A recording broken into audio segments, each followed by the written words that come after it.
پھر فرمایا کہ شریعت نے تو باجماعت نماز رکھی ہے کہ باجماعت نماز کرنے سے اس میں شوق و ذوق بڑھے گا۔ ورقعوا مع الراکعین، صحابہ کرام رضی اللہ عنہم میں جب کوئی جماعت میں شریک نہیں ہوتا تو اس کی بیمار پرسی کے لیے تشریف لے جاتے تھے۔ اذان اسی واسطے شریعت نے رکھی ہے کہ ایک ماحول پیدا کیا جائے، ایک دوسرے کی نماز کا اثر پڑے گا۔ نماز باجماعت پڑھنے والا عمدہ نماز پڑھتا ہے، کیونکہ عمدہ موقع استفادے کا ملتا ہے۔ ذکر بھی اکٹھے بیٹھ کر کرنے سے ایک دوسرے کا اثر دوسرے پر پڑتا ہے اور جمعیت خاطر نصیب ہوتی ہے۔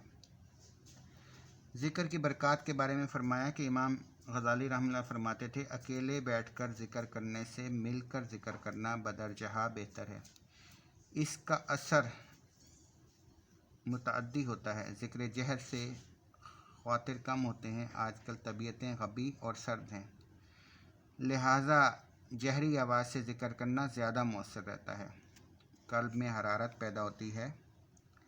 ہاں، مفرد جہر نہ ہو۔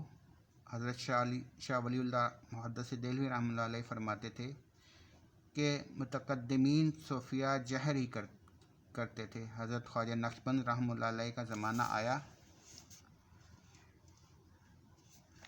انہوں نے آہستہ کو پسند کیا۔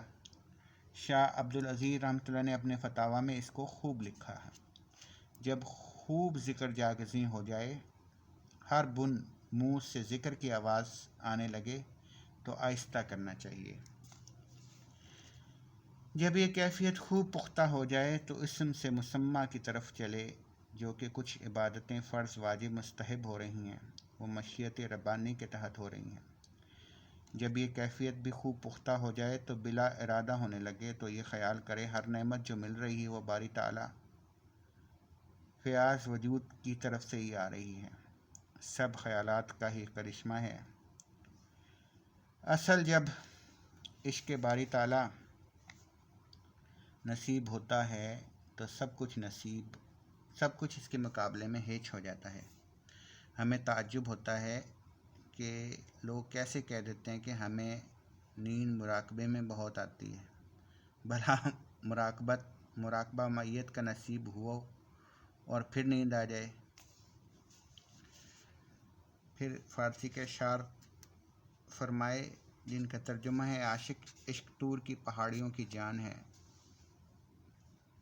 تجلی الہی سے طور تو مست ہو کر ریزہ ریزہ ہو گیا اور حضرت موسیٰ علیہ السلام بے ہوش ہو کر گر پڑے۔ اصل میں یہ راستہ قرب باری کا ہے، مزدوری اور ثواب کا راستہ نہیں ہے۔ خواہ مالک الملک ثواب بھی عطا فرمائے اور قرب سے بھی نوازے، یہ اس کی عنایت بے غایت ہے۔ پھر شعر فرمایا جس کا ترجمہ ہے، مردوں یعنی مخلوقات کے ساتھ عشق کرنا پائیدار نہیں، کیونکہ جب مردہ ہماری طرف آنے والا نہیں، یعنی ضابطہ یہ ہے کہ زندہ سے فائدہ حاصل ہوتا ہے، نہ کہ مردہ سے، اور حقیقت میں جب زندہ ذات اللہ تعالیٰ کی ہے، چنانچہ ارشاد باری تعالیٰ ہے، هو الحی القیوم۔ شیخ فرید الدین عطار رحمۃ اللہ علیہ اور مولانا جلال الدین رومی علیہ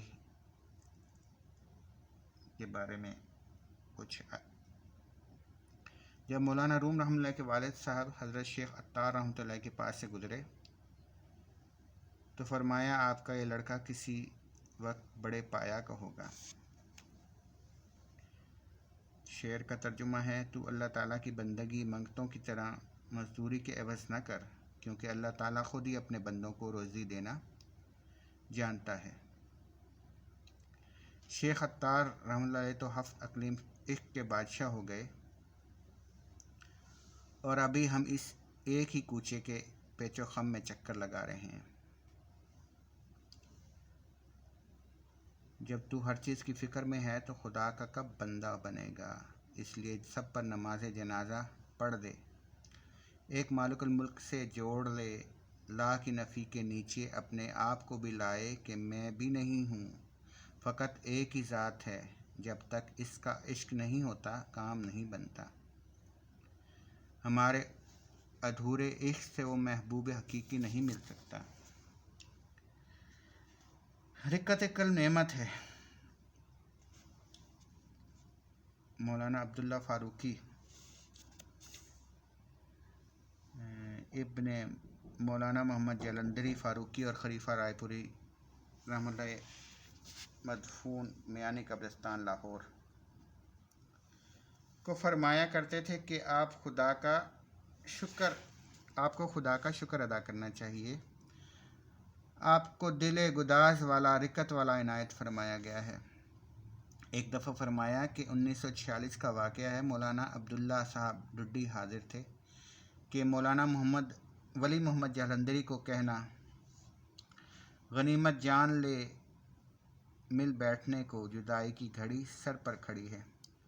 غالباً 1940 کا واقعہ ہے۔ عصر کے وقت حضرت رحمۃ اللہ علیہ نے کچھ ایسی تقریر فرمائی کہ سب کو رلا دیا، خصوصاً آخر یعنی مولانا محمد انوری رحمۃ اللہ علیہ پر بہت اثر ہوا۔ صبح کو بعد نماز فجر جب مجلس ہوئی تو میں نے حافظ شیرازی رحمۃ اللہ کا شعر پڑھا، جس کا ترجمہ ہے: ساقی نے جو تھوڑی سی بقدر ایک درہم افیون یعنی ذکر الہی کی چاشنی عطا کی، اس کی لذت اور سرور سے ایسی بے خودی کی کیفیت ہوئی کہ تمام احباب مجلس کو نہ اپنے سر کا پتہ رہا نہ اپنی پگڑی کا پتہ رہا۔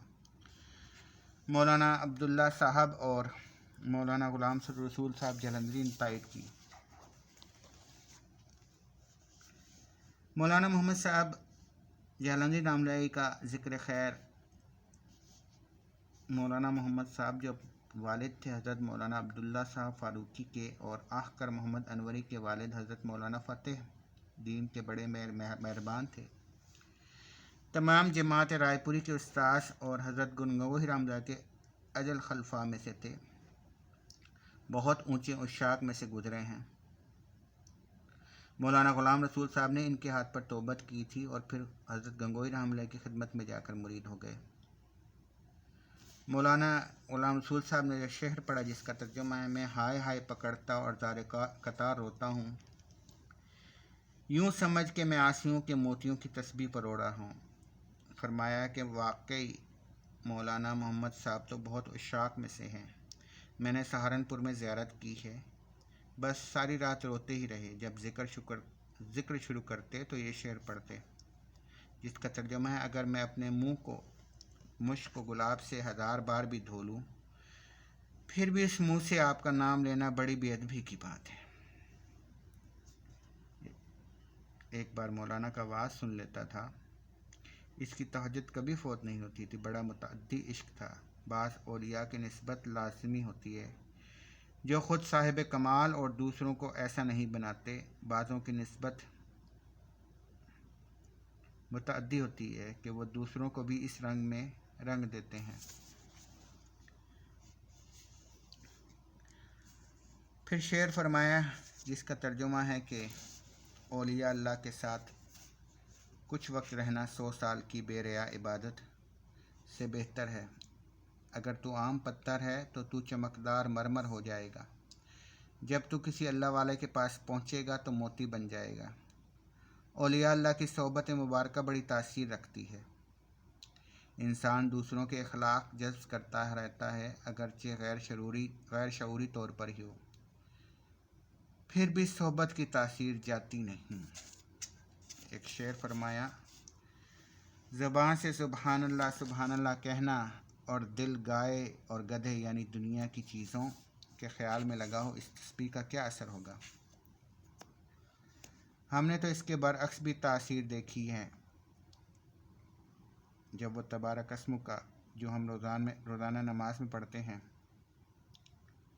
سورہ رحمان میں ہے: تبارک اسم ربک ذوالجلال والاکرام، تو اللہ کا نام کب اثر سے خالی ہے؟ اگر دوا کی تاثیر معلوم نہ بھی ہو تب بھی اثر تو رکھتی ہے، پھر اللہ کا نام اثر نہ رکھے گا؟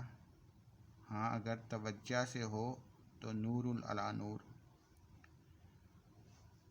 حضرت شاہ عبد القادر رحمۃ اللہ علیہ فرماتے تھے کہ صوفی عبد الحمید صاحب کے والد ہمارے حضرت شاہ عبد الرحیم رائے پوری رحمۃ اللہ علیہ کی